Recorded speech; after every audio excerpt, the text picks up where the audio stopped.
World Cup, which would be interesting on how that will go. But then That's again, an there's the other interesting. group that is. John, we also have an interesting match that is being lined up. That is Pakistan versus New Zealand. Of course, another team that wants to entertain, but has entertained all of us outside the stadium with their antics and whatever the matches and things that they've done, said, and behaved.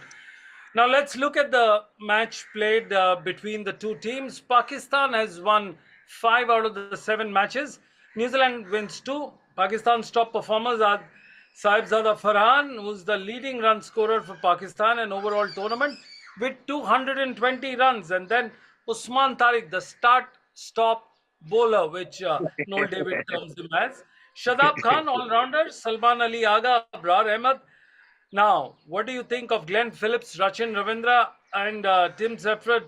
Finn Allen, can they stop Pakistan in this all-important match? Because it's exciting, because the outcome will decide the final sometime later. Yes, Pakistan is unpredictable, as Noel David rightly said earlier. But when they do turn up, they do bring it. New Zealand is more consistent. They play a good brand of cricket, very professional, just go about their work quietly.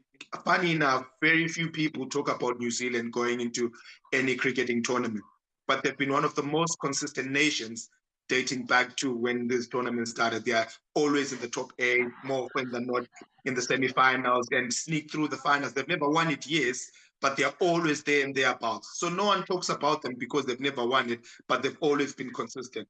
Pakistan need to turn up. Yes, there's been a lot of stuff that has been said outside the game of cricket by their former players, by some players, but the buck stops when you go onto the field of play. You have to turn up.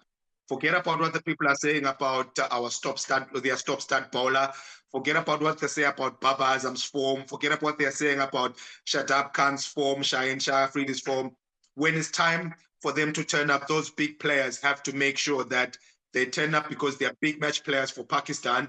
They've done it before, and they have to make sure that they carry the game for the team. New Zealand are just going to be constant good cricket, and I think that is going to be a very good tactical game that for us we're going to have to watch. Well, absolutely.